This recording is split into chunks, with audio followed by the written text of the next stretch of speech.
Expanding Your Search and Stopping for Directions podcast with Brent Bailey. And at the tech booth, Jody Cook-Bailey and Luke Cardio. We are growing our circles of connections and knowledge together with encouraging conversations and positive communications.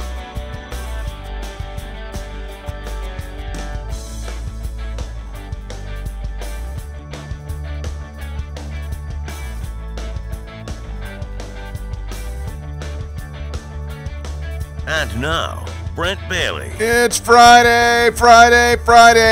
Welcome to Expanding Your Search and Stopping for Directions. And it's season 3. We're moving right along. And man, I can't believe that January is coming to a close already. We've wrapped up the first month, and it's hard to believe that in 2 days it's going to be February. But it is. It's coming right around the corner. Maybe 3 days, I guess. 2 days. Yeah. 30th, 31st, 1st. Yeah, it's coming. So anyway, I'm joined over at the tech booth right now by Jody and by Luke. And guys, well, first of all, welcome to the show. Hello. Thank you. We have got a great show planned for you today. It is do. part 3 of our series of shows that we're doing with Dr. Increase, Bob Harrison, as he's talking about how to make 2021 your year of fresh increase. Yes. We're going to talk about his event that's coming up in Hawaii, and you don't want to miss out what he's got to say. So it's going to be a good show today. Gonna be good. All right. I know that it's Friday. What are your plans for the weekend? What do you got going on? If you got big plans tonight, depending on probably where you are, right. There's a lot of folks that can't go out and be doing a whole lot. Yeah. But Which makes me think that Bob's conference is going to do really well. I mean, everybody's people are ready to get out. Feel ready to get out. Ready to go what better somewhere. place to go than Hawaii? Right? Exactly. Right. I do know that there are a lot of places that are starting to loosen up the restrictions and let people get out. That doesn't mean that you shouldn't exercise some wisdom and some caution. Don't be running up and hugging everybody, and just use some caution. As 3 of us who have overcome COVID, it is something that you don't want to wish it on anybody. No, you don't. So I would just encourage you, use your wisdom, especially if those of you who are in states where they're starting to loosen up the restrictions to let you get out and get moving. Right. Do your due diligence to keep safe. Wash your hands. Can you believe that we have to say that? I know. You really need to wash your hands. Right. I just thought everybody kind of already did, except for my children. Right. And even they've been washing their hands. And they have. So. Yeah. So, well, if you happen to be in a state where you need to stay home over the weekend, everybody does look forward to going out and doing stuff on the weekends. But we've got some suggestions for you based on the national days today. So, first one is Corn Chip Day. Woohoo! Okay. So I would say get those corn chips out. Yeah. Whether it's Fritos or just any nachos yeah, exactly. And make a gorge on those things. Yeah, you're allowed to. It's Friday. It's Corn Chip Day. And make yourself some dips.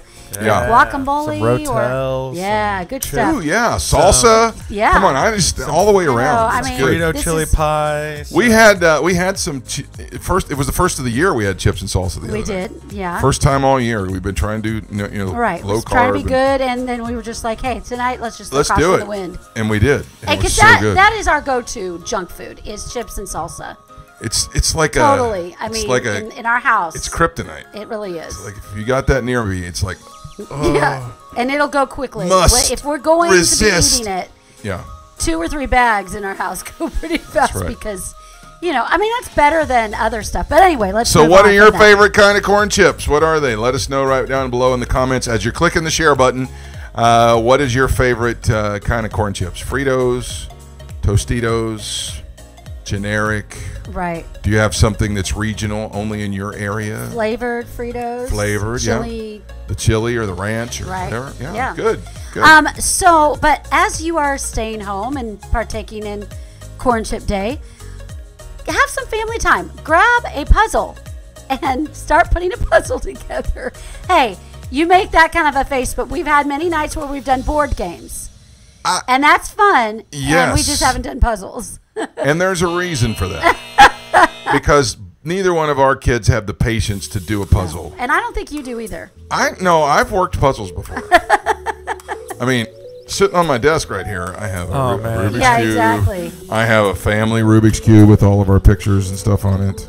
Yes. You know, and if you notice, they're all set. Yeah, they are. I'll tell you what, man. I'm a puzzle person. I like puzzles. Yeah. But I don't. If it's at my house, I'm not gonna do it. I remember It'll just sit I was on the dating shelf. this girl, and we started a puzzle together, and we broke up. We never even finished the puzzle. Oh, how sad. Well, okay, so when you do a puzzle, do you do the outside edges first and then fill in the middle? You have to. Yeah. Have you ever heard the joke about the blonde that bought a puzzle and she called for her friend and she was distraught and she came over and she said, what's wrong? What's wrong? She said, I bought a puzzle of a tiger and I've been working on it for 3 or 4 days and I can't find one piece. So when her friend came over, she said, let's put the Frosted Flakes back in the box. Yes. Yes, I heard that. So with that, there are apps. Was that with you, puzzle Jody? games. No, it wasn't. No, it It was not wasn't. me. Joke. It was terrible. Yeah, we were well, awful. Anyway. There are apps. Go ahead. Yes, You were 'cause saying. I have an app that's a puzzle app. And I got bored with it because I just kept getting them all right. So there's that. Oh, Wow. you're too smart. You are so smart. So Jody's so- smarter than a phone. Exactly. A phone app. most people think, smartphone, smart TV. I have a smart wife. Yes. Sometimes. No, I'm just All right. So anyway. in the last day, national holiday today, or what, I don't know. It's called National Big Wig Day. Now, that does not mean go get yourself a big wig to put on your head. That's right. Actually, we're talking about people who make a positive impact in the world around them. So, when we talk about big wigs, it's kind of like a title for a CEO. So I have Someone a that's company, important. Somebody that's important. But we can the day is encouraging everybody to do something important and make some kind of a positive move in your life. Become a bigwig. Become a big You know where wig. that Start came from, thinking. right? You know that Tell us. because they would wear their wigs back in colonial days and Yes. back in when we were still part of the British Empire. Right. The wigs that they would wear symbolized their status.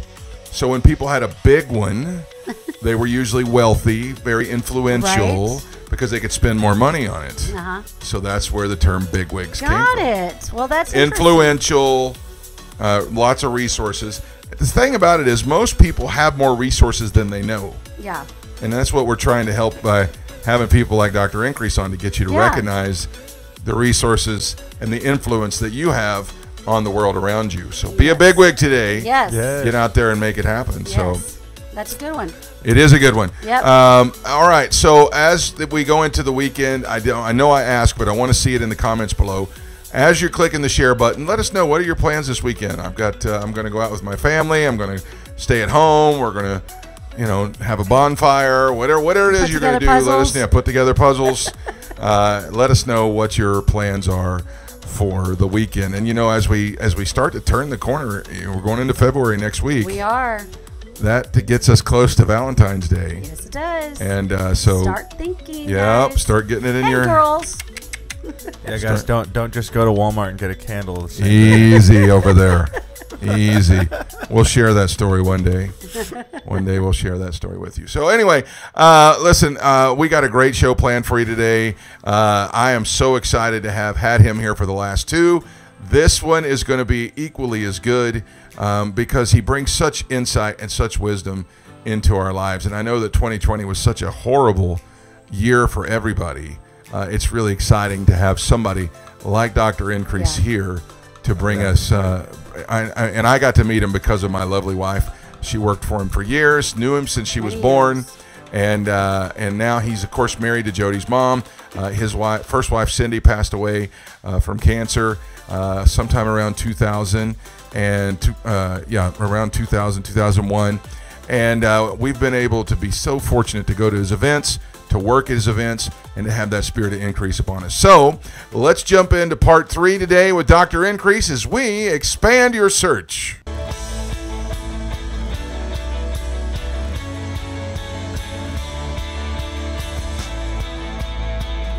Our guest today is here for part 3 of 3 shows that have just been, so far, absolutely impactful. And we're looking at making 2021 a year of fresh increase for you. I'm so pleased to have my father-in-law and a great friend and mentor, and also a speaker, author, motivational coach.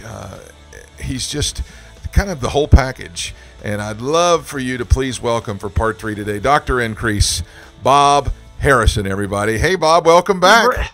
Good to be back with you. You know, it was an honor to be the first guest of the year, but now to be able to do it 3 times in a row. Yeah, and you started season 3, so see three times for season 3. Three times, yeah. Trinity. Yeah, there it is. There's power in 3. So Bob, you're out there in California. Before we jump into it today, it's just, I'm sure it's a beautiful day there today. What's the mood and stuff around La Quinta where you live? Everybody feeling good? And yeah, I mean, overall, I mean, some aren't, because we don't have restaurants for service here yet, neither indoor or outdoor. And so it's basically takeout. Now, really, but a couple of them thought really innovative. We actually had dinner last Friday night at the La Quinta Resort, which is right near our home here at the Country Club. And the way they got around it, I don't say get around it, but the way they are taking care of people and still abiding by the law is they have hotel guests. So you have to have room service if you have hotel guests. And so they said, okay, well, if you're a hotel guest and you want to, you can sit at the plaza with the fountains and the waterfalls, and you can eat your room service meal around the fountains at the tables that are there. And we're going to have live music there if you want to do it. And so they were packed with people getting room service and then sitting at the tables eating their dinner. What a brilliant idea, though. Wow. Yeah. Yes, I said, what an increased idea. Yeah. They abide by the law. Yet they did what they were supposed to do. Take care of the people. So we went out to dinner with the carpenters there last Friday night. that's so awesome. So awesome. Well, Bob, as we've been looking at different things, strategies of how to make 2021 a year of fresh increase. And with this being our last show of these 3, obviously not the last time you're going to be on, but we just have been looking at different things that can help set 2021 up to be that for you. And one of the things that I know about you and really a lot of the folks that you run with is that generosity really does play a big role in that, and not just the receiving side of it. I'm talking about actually doing something and giving something and blessing to somebody else. How big of a role is generosity in setting yourself up for increase? I feel it's a key role because one of the mindset decisions that a generous person goes through is they come to the realization and the determination that they're not going to live their life based on self-accumulation, that they're going to live their life based upon trying to be a blessing. And when that mindset takes a hold of us, not only do we bless people around us, but we actually become happier and more content, because our life then has a purpose that is greater than just accumulation. We realize that when we wake up in the morning, our generosity is making a difference in the lives of other people. And so there's a fresh purpose that comes into life to the generous person.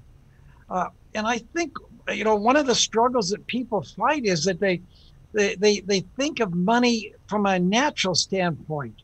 Like, if I give $100 in the offering, or if I give $100 to help somebody, that I have $100 less, but I do it because I care. I do it because I'm out of legalistic, but I'm thinking in terms I'm going to have less. So we're always fighting, I'm going to have less.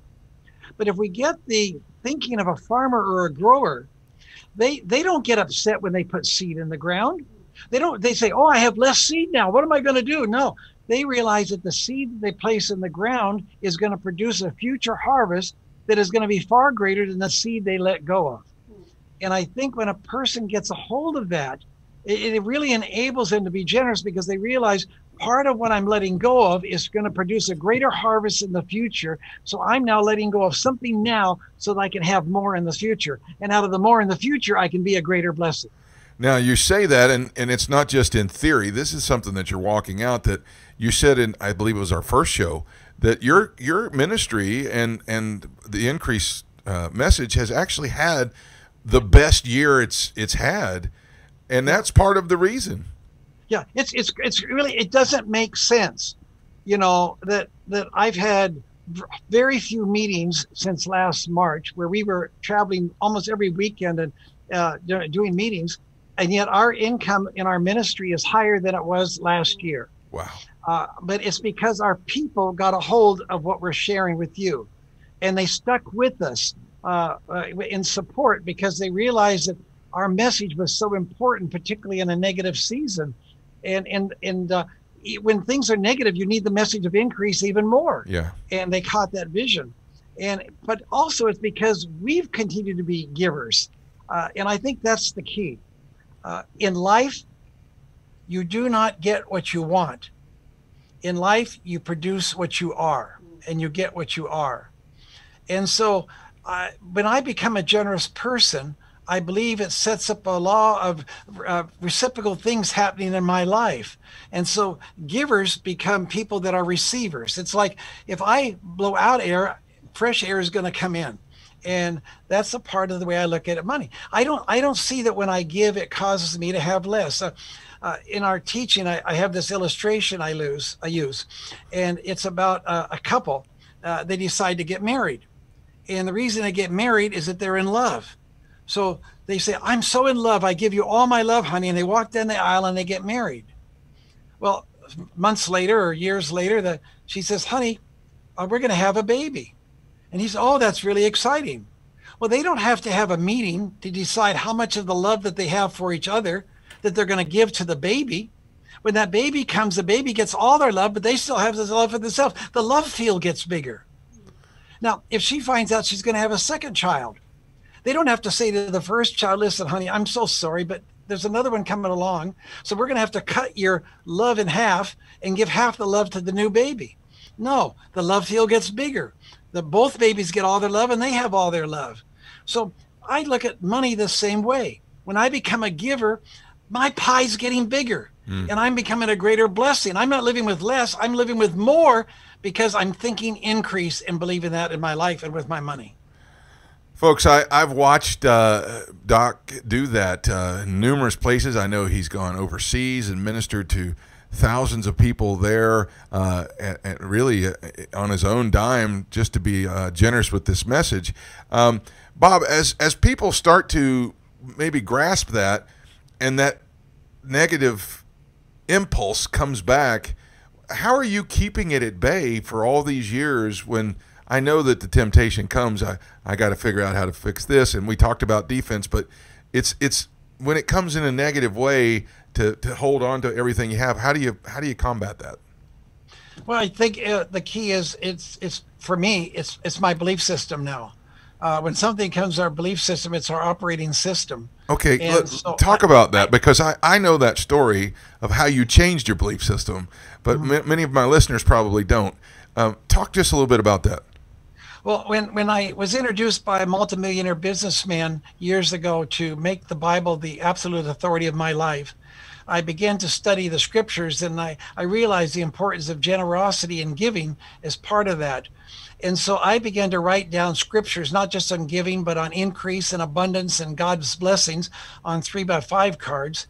And I'm carrying it around with me, and I would quote them out loud and memorize them, because I recognized that the real me was not the conscious mind. The real me was my subconscious, my instinctive reactions. And so I had to change my belief system. And the only two ways we can effectively change a belief system is through emotional implantation, which is a significant emotional event taking place that changes our beliefs, or repetition. And so over a period of time, through repetitively putting those verses down inside of me, they became the operating system of my life and the way I thought, the way I operated. And the Bible clearly says that the liberal person shall be made rich. By watering others, they water themselves. And God blesses the liberal person. I truly believe that there is a blessing on the person who is focused on being a blessing to other people. But not just that, Brent. Sometimes our giving can cause breakthroughs in our life. And that's why I believe it is so important that we continue to give and plant seeds in the negative seasons. Years ago, Chrysler was on the verge of going bankrupt. They had I think it was like 100,000 unsold cars sitting in inventory in football fields in Detroit. Dealers were going under. They went to the government to say, we need to get a loan or we're not going to survive. When we put up our factories as a collateral for the loan, you need to help us.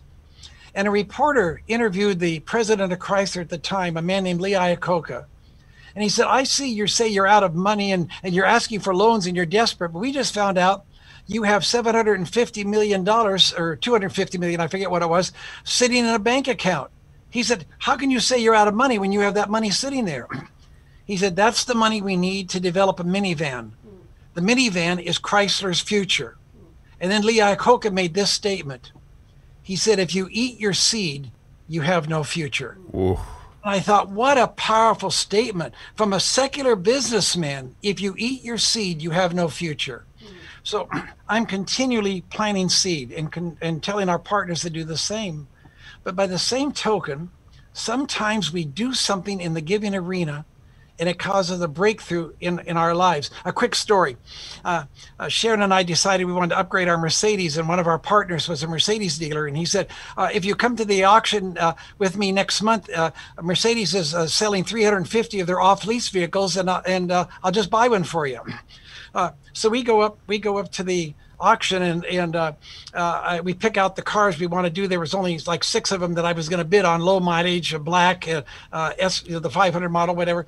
And so I'm waiting for the next car to come up, and I get a phone call, and it's my friend and partner, Mark Carpenter. And Mark says, hey, Bob.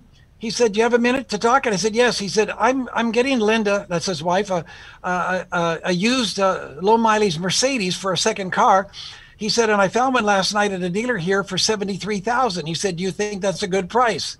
And I said, well, that's not a bad price, Mark, but I'm at an auction and they're selling here for 52 to 55. He said, could you buy me one? I said, sure. I said, what do you want? He said, I want a silver metallic with a moonroof with under 20,000 miles. I said, Mark, it's right in front of me right now. I'm looking at it. They're bidding on it right now. Do you want me to buy it for you? He said, yes. I raised my hand. I bought Mark a car, and I saved him $20,000. Now, that's a side story in divine timing, but here's the rest of the story. Later, I found out that the week before, there was a missionary at Mark's church that had built a big facility in Zimbabwe. They paid for their building, but they didn't have any money for chairs. And they did a special offering, and Mark and Linda that night gave $20,000 for chairs for that church. And a week later, I saved them $20,000 on a Mercedes. Wow. And I believe that's the way God operates. You know, when we release our finances, it's coming back to us. It's not out of our life. It's coming back to us as a harvest. And so, as I shared in the earlier program, if we want to be successful this next year, we've got to think defense. But also we've got to think positive and believe God's blessings and continue to keep ourselves empowered. But also we have to be givers and make a decision that we are going to be a blessing. And that's why God is going to bless us. Amen. Bob, before we let you go, we got about a minute and a half. Can you pray over the audience that has sat through these 3 wonderful episodes where you're just really painting that picture for 2021 to be a year of increase? Can you pray over them real quick? Yeah. And I just want to say first, you know, that in spite of what happens around you, God can supernaturally bless you. All you need is one idea. All you need is one strategy. All you need is one person, and God can take you to another level. And so we're going to pray for that. Father, I just pray right now. I pray for each one that is watching this program. Lord, that this year will be a year of increase. Not just natural increase, but a year of divine increase. And Father, I call in the unexpected into their life, the unexpected strategy, the idea, the person that's going to cause them to experience a blessing. And we declare this is going to be a year of receiving a blessing, but a year of being a blessing greater than ever before. And we thank you for that. Amen. Amen. Bob, thank you so much for these 3 powerful days. We love you guys so much. And I guess the next time we'll see you, if we don't see you here or there, we'll see you in Hawaii. Looking forward to our increase event there coming up. It's going to be wonderful. Yes, and the leaders gathered together, and just going to be a tremendous time. Look forward to seeing you there, if not before. All right. Folks, that's Dr. Increase, Bob Harrison. Now you know why I had him on the show to start off season 3, to get your 2021 ready for increase. All right, let's take a moment and stop for directions.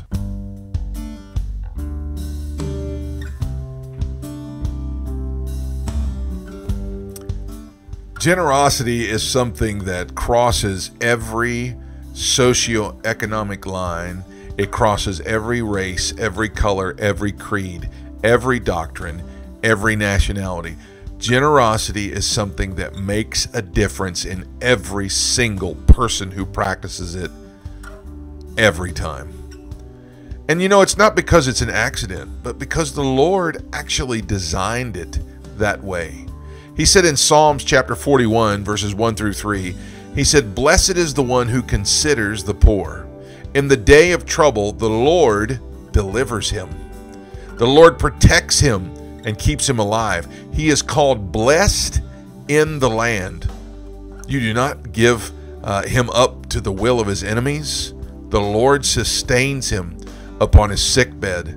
In his illness, you restore him to full health." Now, there are several areas of life right there that God promises generosity can change your life. In this time, in this season, in this political climate, in this year, don't just take for yourself. Don't just look and say, what has the world done for me? Start asking yourself, what can I do for somebody in need? What can I do for the person down the street who needs help? What can I do for the person in my neighborhood who has a financial need? What can I do for somebody who's fighting COVID? What can I do to be a blessing in someone else's life? Because when you become the blessing, you open yourself up for the breakthrough. And that's a promise that God gave us. My thanks again to Dr. Increase, who came and did just a great job for these last 3 days. And I'm so excited to see him in Hawaii for his conference. I can't wait to get there. That's going to wrap it up for the show today. I want to thank Jody and Luke for another great program. Thank you so much for tuning in today. Your viewership means so much to us. We love you. We appreciate you. Have a great weekend, and we'll see you soon. I hope you found what you were looking for as you took the time today to expand your search and stop for directions. Have a great day, everybody. Thanks for joining us today. Connect with us on @expandingyoursearch on Facebook and Instagram and @expandingsearch on Twitter. Relive any of our episodes on YouTube. We're available wherever podcasts are found, including Spotify, iHeartRadio, Apple Podcasts, and Google Podcasts. You can also download the Direction Ministries app on iOS, Android, Apple TV, Roku, and Amazon Fire. Take some time today to expand your search and stop for directions.